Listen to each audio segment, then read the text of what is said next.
kakinya mulai bergerak, arahkan cahaya, cinta kenal takut, menebar harapan setiap langkahnya. Assalamualaikum warahmatullahi wabarakatuh. Perkenalkan, nama saya Lestika, saya CGP Angkatan 11 dari Kabupaten Bengkulu Utara. Pada video kali ini saya akan membuat tugas demonstrasi kontekstual modul 3.1, yaitu pengambilan keputusan berbasis nilai-nilai kebajikan sebagai pemimpin. Baiklah, pada hari ini saya tidak sendiri, saya ditemani oleh Kepala Sekolah saya, Ibu Ambiawati SPD, Kepala Sekolah SDN 133 Bengkulu Utara. Baiklah, apa kabarnya hari ini, Bu? Alhamdulillah sehat. Alhamdulillah sehat ya. Adapun tujuan saya hari ini, Bu, ingin mengajak Ibu berbagi cerita, berbagi pengalaman. Selama Ibu menjadi kepala sekolah, tentunya ada banyak sekali permasalahan atau kasus-kasus yang Ibu telah hadapi selama ini. Nah, namun sebelumnya saya minta maaf mungkin sudah menyita waktu Ibu. Di tengah-tengah kesibukan Ibu, saya berterima kasih sudah menyempatkan waktunya. Mungkin tidak banyak atau tidak lama, Bu, karena cuma 15 menit. Selama 15 menit depan saya akan mengajukan beberapa pertanyaan. Boleh, Bu, ya? Ya, sebentar. Oke. Yang pertama adalah kira-kira sudah berapa tahun Ibu menjadi pimpinan di sekolah? Mulai dari April 2017 saya ada di sini. Sekarang ini udah masuk 7 tahun. 7 tahun, luar biasa sekali, Bu, ya. Iya. Alhamdulillah Ibu sudah menjadi kepala sekolah selama 7 tahun. Tentunya saya yakin Ibu pasti berpengalaman sekali dalam menghadapi masalah dilematik ataupun bujukan moral. Nah, pertanyaan yang pertama, Bu, saya ingin bertanya tentang sama ini bagaimana sih Ibu mengidentifikasikan kasus-kasus yang merupakan dilema etika atau bujukan moral? Kalau yang telah saya hadapi yaitu seperti satu murid ataupun beberapa murid itu saya atasi. Misalnya murid itu saya bujuk, saya panggil ke ruangan, saya gunakan cara yang lemah lembut. Nah, karena karakter murid itu berbeda, tidak semua mau dikeras, tidak semua mau dilembut. Nah, tinggal saya meneliti murid ini sukanya bagaimana. Jadi saya teliti muridnya dulu maunya apa, akhirnya saya panggil, saya bujuk. Kalaupun misalnya dia mau dibujuk, saya bujuk. Kalau ada yang mau dikeraskan, ya kita keraskan. Nah, itu yang saya selesaikan selama ini. Alhamdulillah yang saya atasi itu ada beberapa murid sehingga berhasil. Oke, baik. Dari penjelasan Ibu barusan saya mengambil kesimpulan bahwa tahap yang Ibu lakukan untuk mengidentifikasikan kasus-kasus yaitu dengan cara meneliti atau menganalisis seperti Ibu, ya. Oke, baik. Pertanyaan yang kedua yaitu selama ini bagaimana Ibu menjalankan pengambilan keputusan di sekolah, terutama untuk kasus-kasus di mana ada dua kepentingan yang sama-sama benar atau sama-sama mengandung nilai kebajikan. Itu bagaimana Ibu menanggapinya? Kalau ada hal yang seperti ini saya tanggapi ya, misalnya ya kan semuanya benar. Salah satu contohnya misalnya si A pada hari ini nggak bisa masuk, padahal hal yang sangat penting ada acara di sekolah, misalnya salah satu ini misalnya yang kita lakukan di sekolah sangat penting, tapi anaknya tetap nggak bisa masuk, misalnya kan nggak masuk, tapi saya selalu berusaha, saya datangi orang tuanya, dikonfirmasi, anak ini bagaimana, kemana. Kalau setelah saya tahu anak itu kemana, akhirnya saya mengambil alih, mungkin nggak bisa hari ini, jadi saya ambil hari yang lain. Ya. Oke, baik. Jadi Ibu akan melakukan konfirmasi terlebih dahulu. Tentunya nanti bakalan didiskusikan, Ibu, ya. Diskusikan. Kita harus tahu anak itu kemana, bagaimana, apa peristiwanya. Itu salah satu contohnya, Bu, ya. Iya. Oke, baik. Nah, Yang selanjutnya Bu, langkah-langkah atau prosedur seperti apa yang biasa Ibu lakukan sama ini ketika ada kasus? Bagaimana sih langkah-langkahnya dalam menyelesaikan masalah tersebut? Kalau langkah-langkahnya pertama, otomatis saya mungkin tidak semuanya saya tahu. Saya kan karena tidak setiap hari saya tidak masuk ke kelas, tapi saya kan berada di kantor, misalnya menyelesaikan administrasi sebagai kepala sekolah kan. Nah, udah tahu saya tuh pasti ada laporan misalnya dari seorang guru atau beberapa guru, kalau murid ini kayak gini, murid ini kayak gini. Nah, akhirnya murid itu saya panggil. Setelah saya tahu dari guru itu, saya panggil ataupun saya sendiri yang tahu, jadi saya panggil, saya tanyakan kepada anak tersebut, nah ini kenapa sampai seperti ini, ada apa, nah apa penyebabnya, jadi itu peristiwanya apa, bagaimana Anda di rumahnya. Jadi saya sebagai kepala sekolah harus lebih tahu antara ini peristiwa anak dengan keadaannya di rumah. Nah, kenapa sampai terjadi demikian? Nah, itu saya lakukan beberapa orang murid seperti itu. Akhirnya saya menemui orang tuanya. Nah, Bu, anaknya seperti ini, tolong Ibu juga ada masukan, ada bimbingan. Nah, tidak semuanya diserahkan ke sekolah.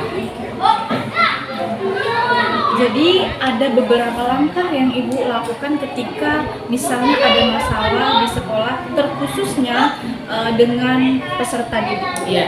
Yang pertama, Ibu akan mencari tahu, mengkonfirmasi apakah itu masalahnya seperti apa, itu ya. Kemudian jika itu Ibu menganggap hal yang sangat penting untuk didiskusikan dengan orang tua, maka Ibu akan memutuskan menemui orang tuanya sehingga menemukan solusi. Itu yang dapat saya tangkap ya.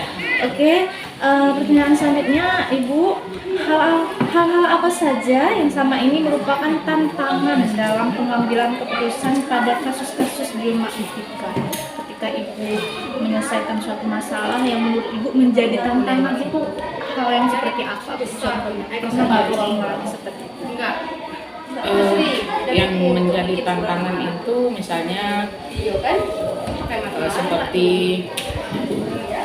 ada murid itu yang kasusnya misalnya, nah ada salah satu murid kita kadang tuh jarang sekali sekolah, kan jarang nggak pernah masuk sekolah kan. Nah, setelah itu beberapa kali kita panggil dari Dewan Guru juga, sudah saya kasih masukan, anaknya tolong dikasih masukan, ditanya di apa, masih tetap juga seperti itu. Nah, akhirnya saya mengambil alih. Nah, saya memanggil orang tuanya datang ke sini. Nah, jadi tolong anak ini dibimbing lagi di rumah. Nah, karena kami sedikit kewalahan untuk menghadapi anak-anak ini. Nah, contoh kita kayak Febrianto, nah, itu kan kita sedikit kewalahan itu udah menghadapi. Tapi namun saya sebagai kepala sekolah tidak putus asa. Bagaimana caranya pun saya hadapi anak ini. Jangan sampai anak ini putus sekolah. Jangan dia sampai putus sekolah. Akhirnya saya bujuk, saya ini maunya apa nak, ini kamu ini gimana, maunya kamu gimana gitu. Sehingga dia bisa bercerita. Mungkin karena selama ini dengan gurunya dia nggak berani, tapi saya pakai cara yang lemah lembut. Nah, lemah lembut saya gunakan. Nah, saya tanya sehingga anak ini berani berbicara. Nah, karena saya ini sifat saya ini nggak mau ditanya-tanya di depan umum, dia bilang gitu. Nah, jadi harus dipanggil. Itulah langkah-langkah saya itu yang saya lakukan sehingga anak itu berhasil. Nah, selesai melaksanakan ujian. Nah, akhirnya sempat dia nggak buat tugas di saat ujian itu ada yang nggak diisi ujian prakteknya. Saya panggil ke ruangan saya. Saya panggil ke ruangan saya itu anak itu bisa mengerjakan Nah, saya bujuk, nak, kalau misalnya kamu nggak mengerjakan ini nanti, kamu nggak bisa lulus. Nah, kamu mau selamanya di sini, di SD ini nggak mau, Bu. Kalau misalnya kamu nggak mau, ini tolong dikerjakan. Gitu.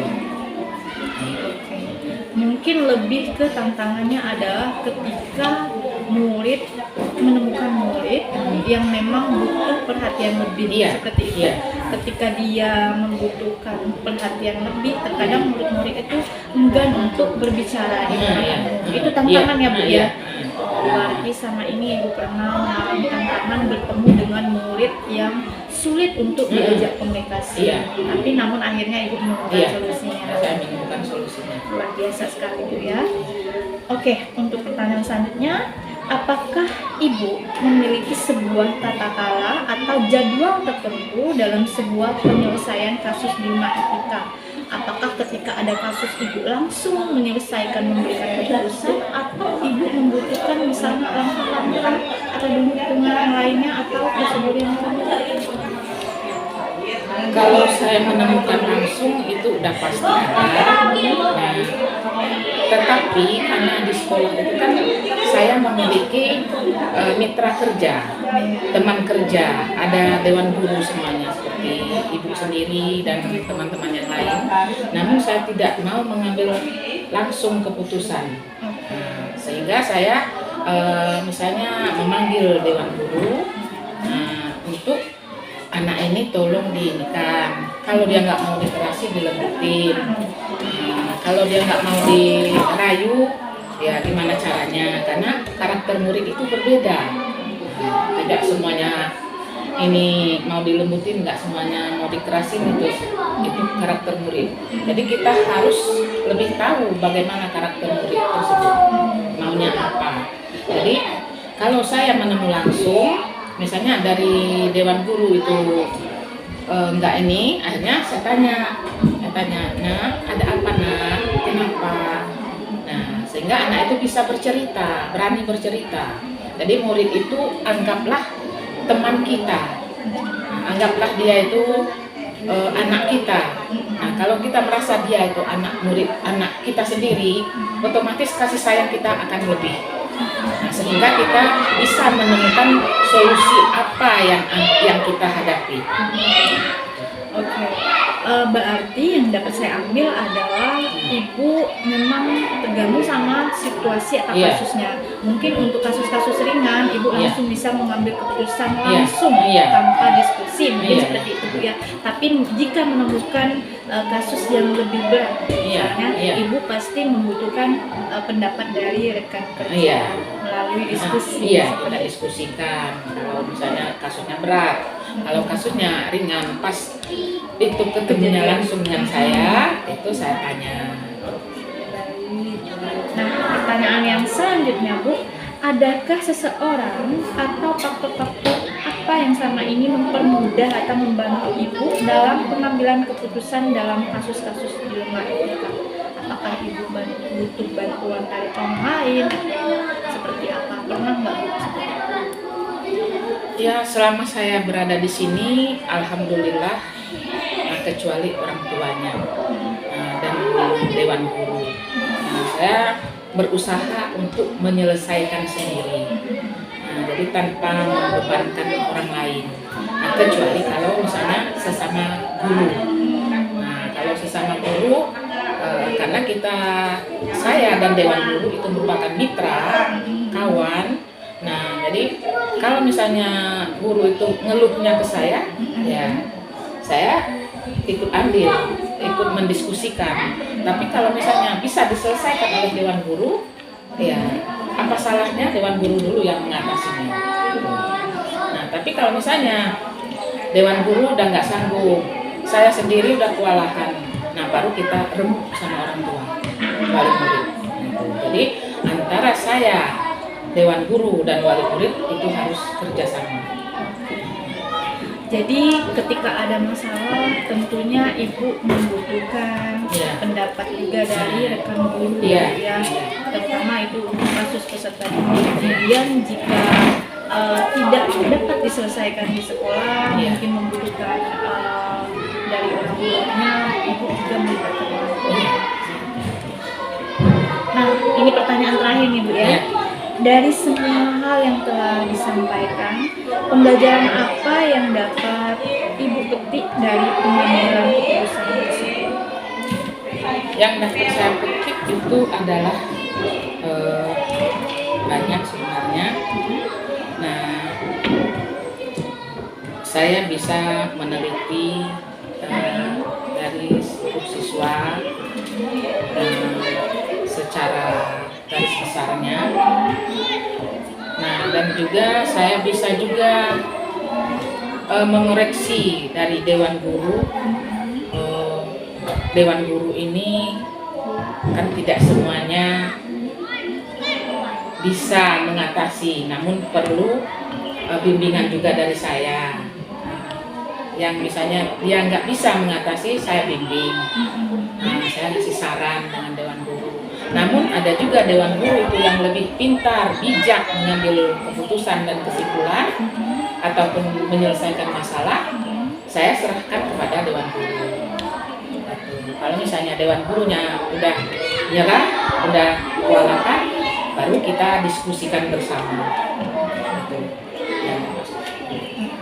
Jadi ketika ada banyak kasus, ada banyak pengalaman membuat Ibu lebih meneliti Iya. atau memahami Iya, ya Bu, iya. setiap ada masalah, oh ternyata ketika menemukan masalah ini solusinya Iya. seperti itu. Iya. Dan juga Ibu juga dengan adanya kasus Ibu juga bisa menilai oh Dewan Guru yang si A seperti ini penyelesaiannya, Iya. si B seperti ini. Iya. Kemudian Ibu juga memberikan peran Ibu sebagai kepala sekolah. Oh ternyata misalnya Dewan Guru ini membutuhkan bimbingan saya, Iya. ini mungkin tidak terlalu membutuhkan Iya. seperti itu Iya. ya. Oke Bu, tidak terasa akhirnya pertanyaan-pertanyaan sudah saya tanyakan semuanya dengan Ibu. Sekali lagi saya mengucapkan terima kasih kepada Ibu atas kesempatannya, atas sharing-sharingnya. Perbincangan kita hari ini sangat luar biasa. Saya sebagai Dewan Guru, calon guru penggerak, mendapatkan pengalaman dari cerita Ibu tersebut, banyak hal-hal yang bisa saya ambil. Iya. Dan sekali lagi semoga Ibu selalu sehat. Saya akhiri. Wassalamualaikum warahmatullahi wabarakatuh. Waalaikumsalam warahmatullahi wabarakatuh.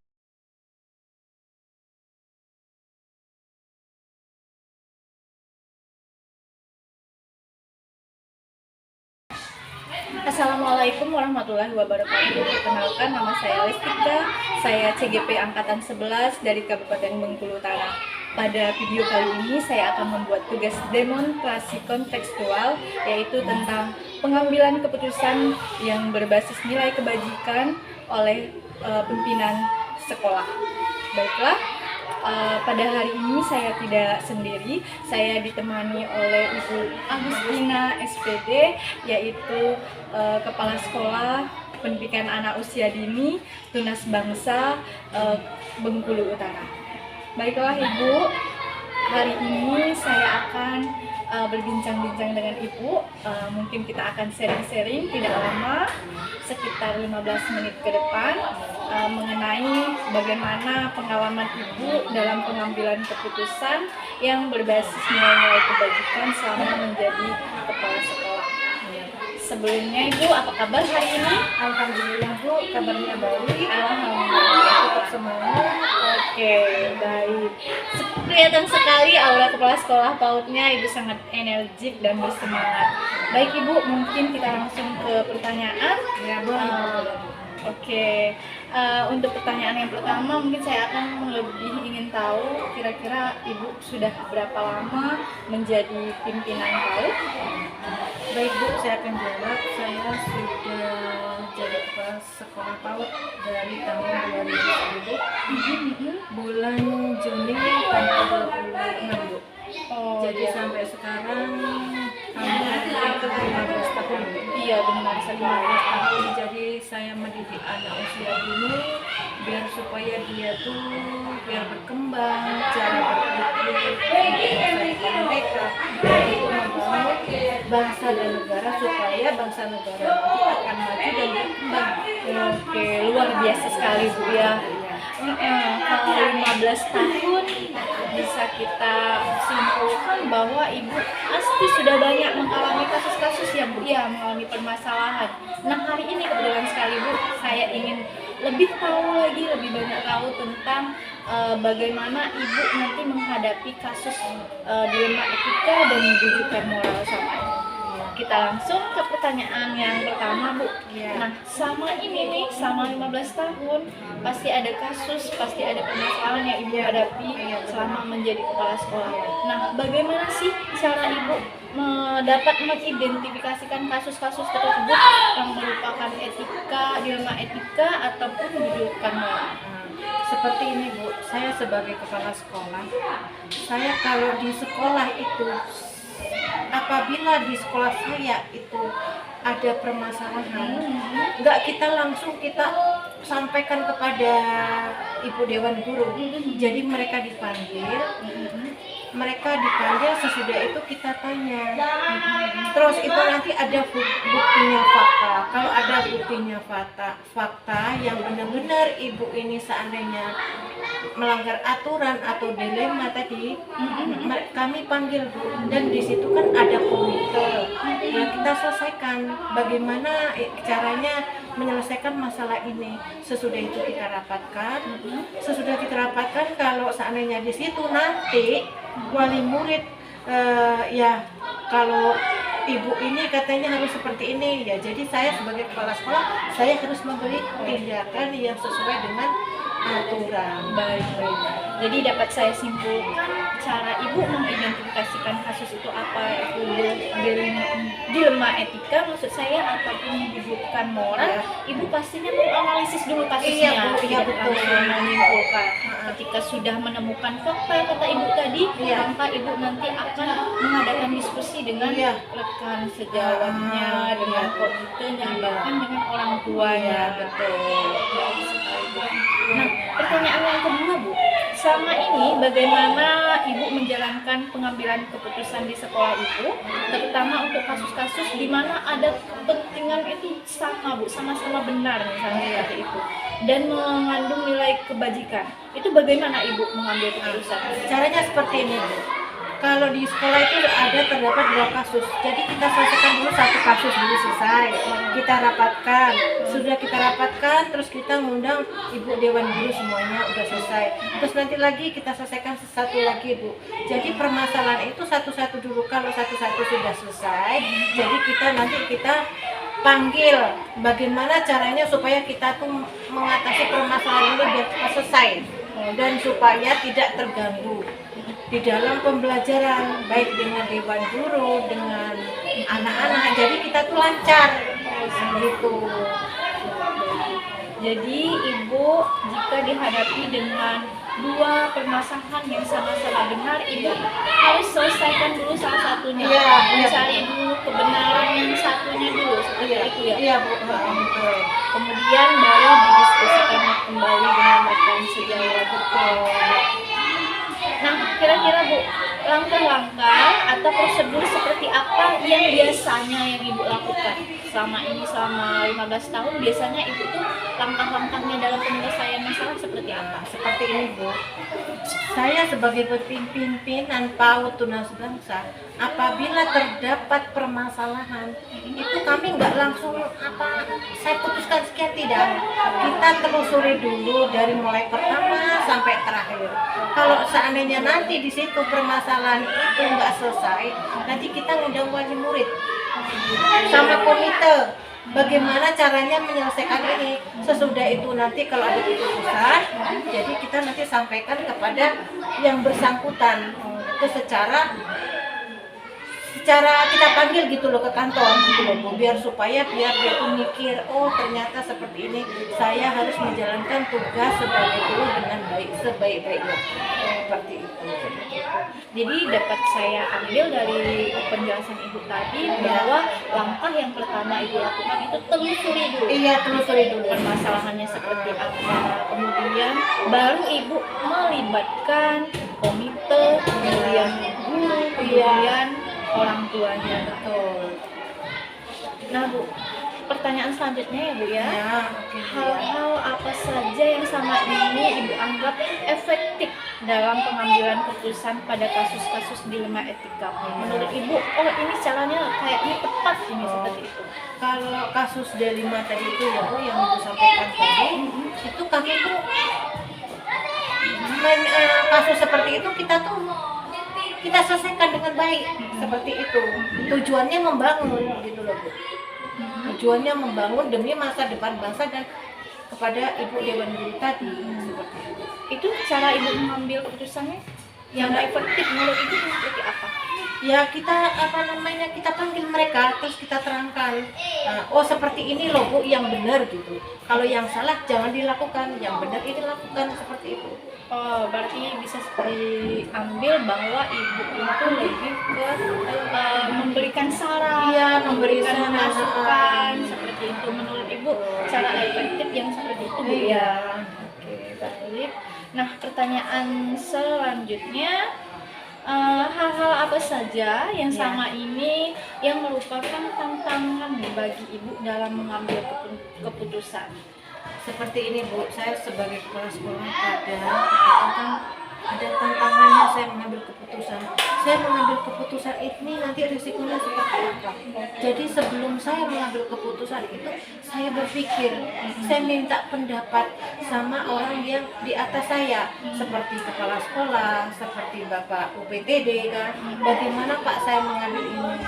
Terus kata mereka, nanti kalau mereka menyampaikan, oh seperti ini Bu, jadi nanti saya pikir terlebih dahulu, sesudah itu nanti saya sampaikan. Oh, saya sampaikan, sudah saya sampaikan, kita sebagai guru menjalankan tugas dengan baik, seperti itu. Oke, iya. Mungkin lebih ke tantangan Ibu adalah ketika berbeda pendapat ya. Iya. Ketika berbeda pendapat, Ibu butuh masukan dari kata Ibu tadi mungkin pengawas sekolah, seperti itu ya. Yang tingkatannya lebih tinggi dari jabatan Ibu, Iya. ya, seperti itu. Oke. Nah, selanjutnya Bu, apakah Ibu memiliki sebuah tata kelola atau jadwal tertentu dalam penyelesaian kasus dilema etika? Misalkan Ibu dihadapkan dengan suatu kasus, apakah Ibu langsung menyelesaikan di tempat atau Ibu punya rencana misalnya membutuhkan jadwal tertentu, misalnya 2 hari kemudian atau bagaimana? Seperti apa Bu? Seperti ini Bu ya, seandainya ini kan kita mau menyelesaikan kasus, ini kita rancang dan kita pikir, terus apa yang kita ungkapkan kepada Ibu Dewan Guru tadi, itu kita rancang dulu dan kita atur jadwalnya hari apa yang tidak mengganggu jam sekolah, seperti itu Bu. Kalau sesudah itu contohnya pulang sekolah gitu kan. Kalau jam sekolah otomatis terganggu untuk belajar anak-anak. Oke, baik. Berarti Ibu membutuhkan waktu atau hari yang tepat supaya tidak mengganggu seperti itu Bu ya, maksud Ibu tadi. Supaya nanti proses pembelajaran tetap berjalan dan masalah tetap selesai. Iya, betul. Sekali, baik. Nah, pertanyaan selanjutnya Bu. Iya. Ketika Ibu menghadapi suatu masalah, kemudian apakah Ibu membutuhkan seseorang atau faktor-faktor yang menurut Ibu ketika Ibu mengatakan atau membicarakan masalah Ibu itu masalahnya cepat selesai atau mempermudah masalah yang Ibu hadapi? Adakah Bu orang atau suatu hal yang menurut Ibu? Kalau saya seperti ini Bu, ini kan di dalam PAUD itu kan ada kelembagaan, ada dari dinas, sesudah untuk PTD, Bapak OPTD udah tuh kepala desa. Jadi nanti kita sampaikan ke kepala desa. Kepala desa ini bagaimana Pak jalan keluarnya. Kalau mereka itu kata mereka, ini masalahnya ini rumit Bu, jadi Ibu harus ke sana, ya saya ke sana. Sesudah itu kalau sudah selesai, ya kita sampaikan di forum ya Bu ya, di forum rapat kita sampaikan. Sesudah itu yang ibu yang bermasalah itu kita panggil sesuai dengan dengan kesalahan mereka. Gitu kita terangkan, oh ternyata ibu harus seperti ini. Jadi tapi nadanya kita harus sopan dan santun seperti itu. Benar sekali Bu ya. Iya. Nah, ini sangat menarik Bu karena berbeda dengan kami yang di Iya. sekolah dasar. Iya. Kalau PAUD Iya. itu pasti melibatkan kepala desa. Iya Bu, betul. Berarti dalam penyelesaian permasalahan, pengambilan keputusan, tentunya ibu membutuhkan kepala desa Iya. tadi Bu ya Iya. untuk membantu permasalahan yang ibu hadapi. Iya betul. Oke. Nah Bu, ini pertanyaan terakhir. Dari semua hal yang Ibu sudah sampaikan tadi, kira-kira pembelajaran apa yang dapat Ibu ambil berdasarkan pengalaman Ibu saat mengambil keputusan? Pembelajarannya seperti apa? Pelajaran saya seperti ini Bu. Jadi saya punya pengalaman. Satu, punya pengalaman. Yang kedua berarti saya tuh harus apa ya? Harus menambah wawasan saya biar supaya saya dapat pengalaman tadi kan. Sesudah itu nanti kita terapkan di sekolah. Oh seperti ini ternyata. Seperti ini yang harus kita terapkan kalau saya sebagai kepala sekolah yang baik Bu. Jadi untuk demi masa depan bangsa, untuk demi masa depan anak, seperti itu. Makanya kita di sekolah itu, saya sebagai kepala sekolah, saya menerapkan kepada anak itu untuk akhlak-akhlak yang baik yang harus dilakukan kepada anak. Seperti itu. Masya Allah, sangat luar biasa sekali. Jadi pembelajaran yang sudah Ibu lewati sama ini ternyata Ibu bisa mengambil, oh ini menjadikan pengalaman untuk saya supaya nanti ketika dihadapkan dengan permasalahan yang baru yang sama misalnya seperti itu kan bisa Ibu mengambil cara-cara yang sudah Ibu lalui seperti itu. Luar biasa sekali Bu, tidak terasa ternyata pertanyaan-pertanyaan itu sudah saya tanyakan semua dengan Ibu. Saya sangat senang karena Ibu sudah menyempatkan waktu untuk saya wawancarai pada hari ini. Sekali lagi saya mengucapkan terima kasih kepada Ibu. Semoga PAUD Tunas Bangsa kedepannya lebih maju lagi sesuai dengan harapan Ibu tadi, berakhlak itu yang paling utama Bu ya. Yang utama itu. Terima kasih banyak Bu ya. Semoga sehat selalu. Assalamualaikum warahmatullahi wabarakatuh. Assalamualaikum.